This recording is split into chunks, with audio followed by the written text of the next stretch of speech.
natin siguraduhin ang magandang bukas. Sanihin ang matatamis na ubas. Ikaw ang inspirasyon at siyang magsisilbing lunas sa pagtawid at pagpasok ko sa matidilim na butas. Tiis-tiis lang, alam kong kaya natin. Hello po mga kaulam. So magluluto po tayo ngayon ng ginisang tahong. So ayan po ang ating mga sangkap.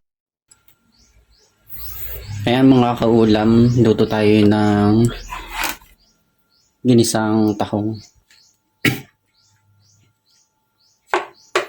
Unahin natin tong bawang. So medyo i-brown natin siya ng konti.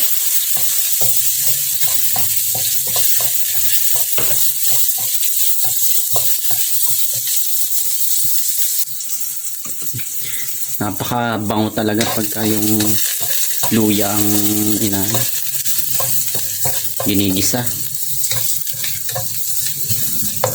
Bangong-bango ko dito.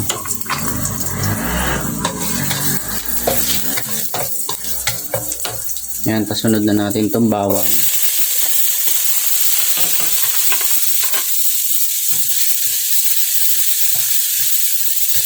Kasi yung luya para pampalis ng lansa ng tahong. Tapos meron akong kita ng chicken.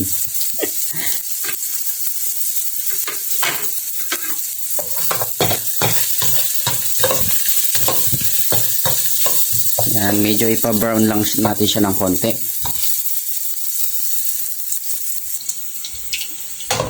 Yan. Sunod na natin yung sibuyas.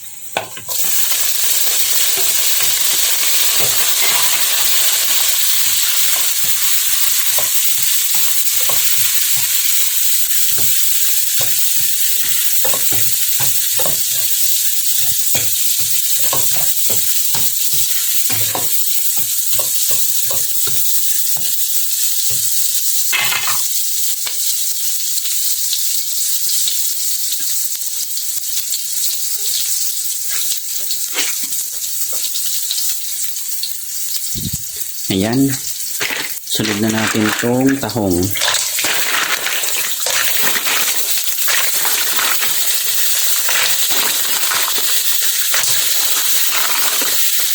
Sinugasan ko to ng 5 beses. Kailangan kasi hugasan ko ng maigi.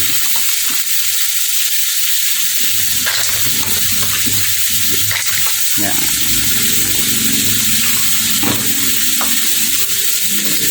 Lagyan natin ng pepper. Okay na yun.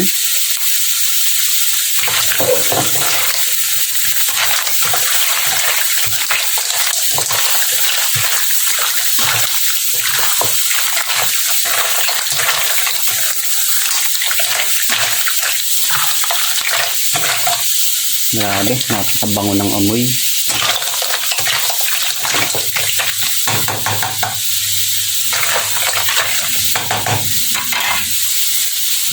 Medyo adjust natin yung apoy.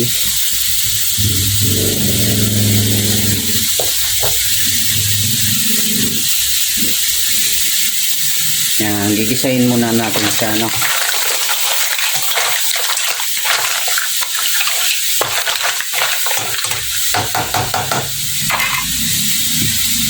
Ito, bihirang-bihira lang kami kumain nito, pero isa to sa favorite ko dahil napaka-sustansya nitong tahong.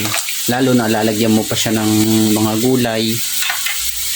Meron pa nitong lemongrass, may malunggay, meron ding talbos. Grabe, napaka-healthy.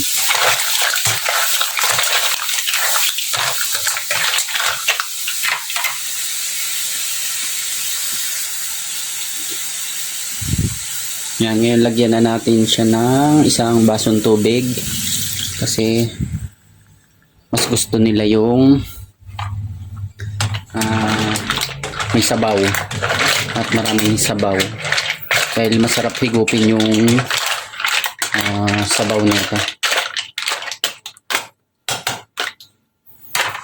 1 kilo yung niluto ko kasi pag nagluluto kami, laging kasama yung kapitbahay. Ayan, lagyan na natin ng Knorr Cube yung shrimp.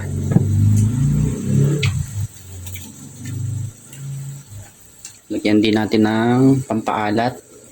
So ito ang gamit ko imbis na asin. Patis.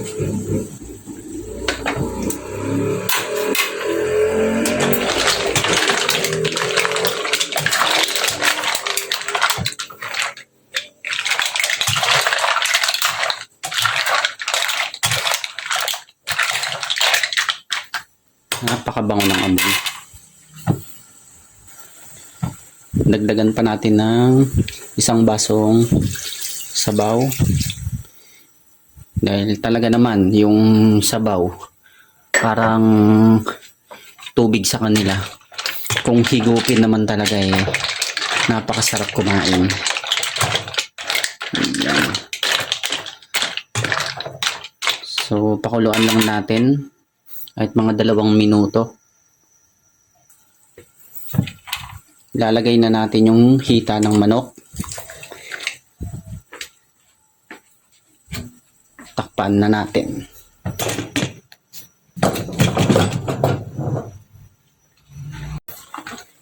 Yan.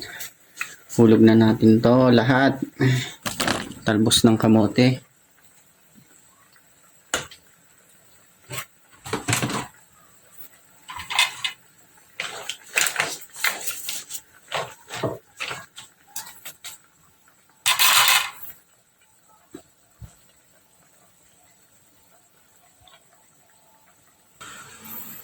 Yan, sunod na natin itong malunggay.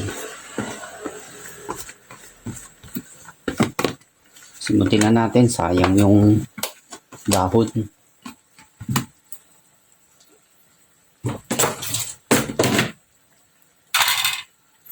Yan. Na-adjust na lang natin yung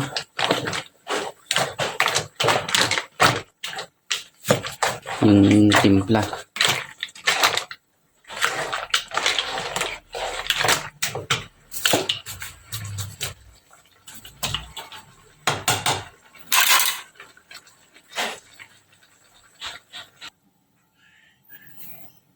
Ayan, tikman natin kung anong lasa niya.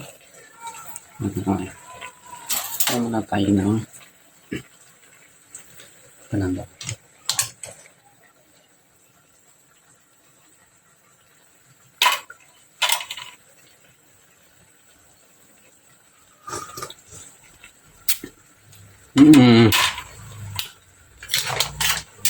Sarap.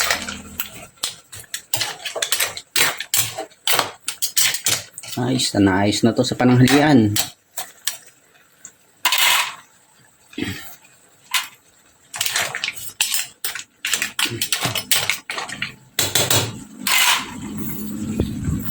So hindi ko masyadong inaalatan kasi meron kaming yung lola ni Casey. So may edad na. So hindi pwede sa kanya yung maalat. Pero ako yung luto sa tahong mas gusto ko na medyo mas maalat. Pero kailangan nating mag-adjust para kay nanay. Napakasarap. Ayos na yan. Pwede na.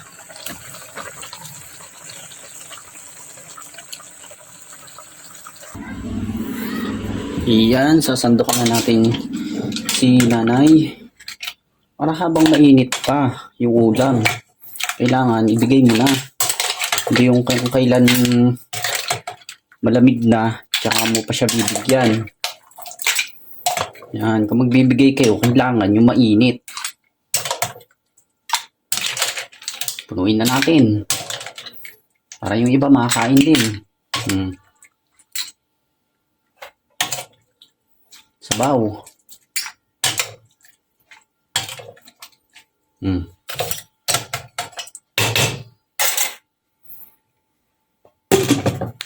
Tara, hatid natin kay nanay.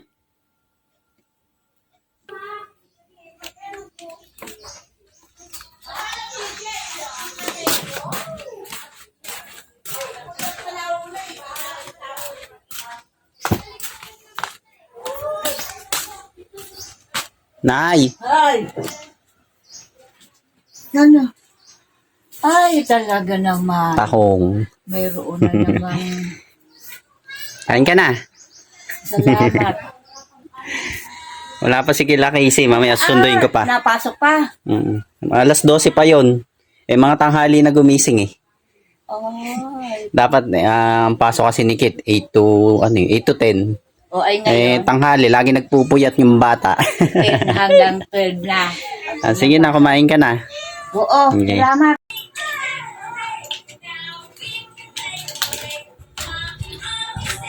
Ay, ito galing dyan sana, puno. Pagbuka mo ko. Pagbuka mo ang aking kanina.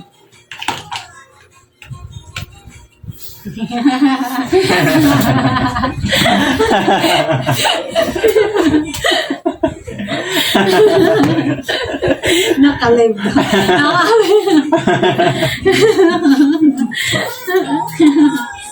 Ayan, nakabuka na. Nakabuka na yan ha, sinimay ko pa.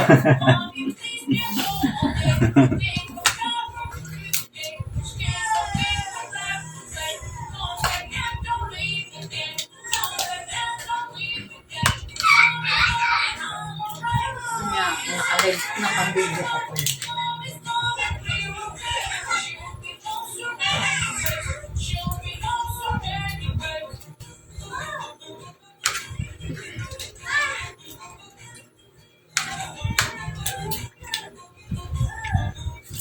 Sausawan. Sarap. Sarap. Yan yung sili. Kaka-allergy na naman ako. Hindi na sobrang anghang niya kasi ano na yun eh. Ano to? Yung tuyot na. Gulay sa akin. Apa?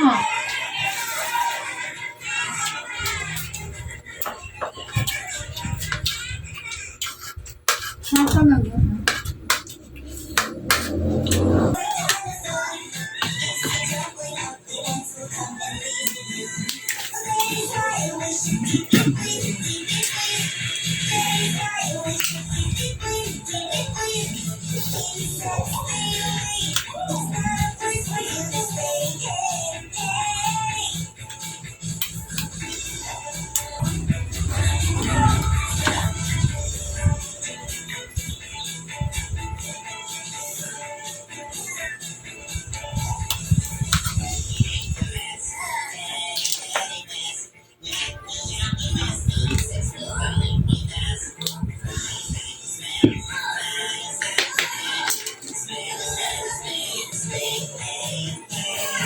Sarap ng taho.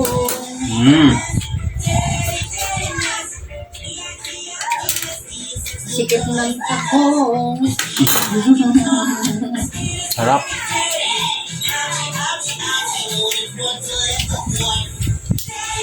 May sausawa ka pang ganito, sili, kalamansi, tsaka patis.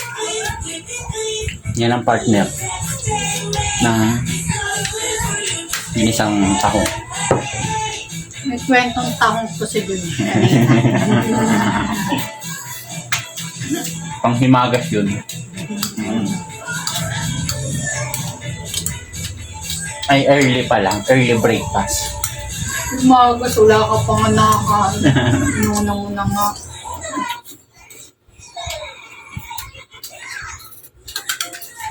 Muna mo maghimay ng tahong. Maghimay.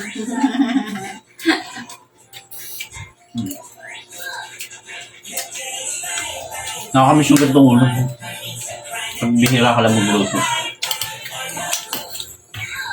Ano yung mga ano? Yung gulay.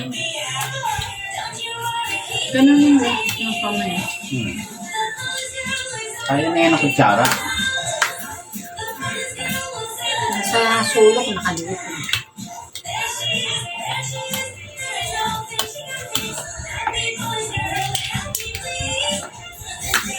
Mamaya yung kakain mo. Maghahanap. Katulad kahapon. Mamaya yung maghahanap sa akin. Pag matutulog na ako sa maghahanap.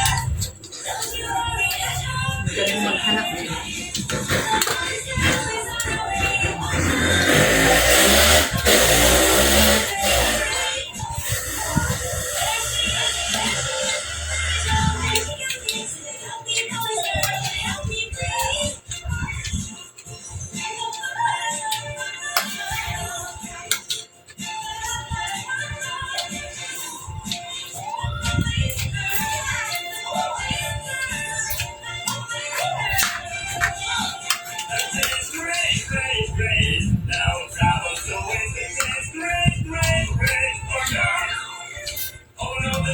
Nawala na ang hangyan. Wait na. Ang gulay oh.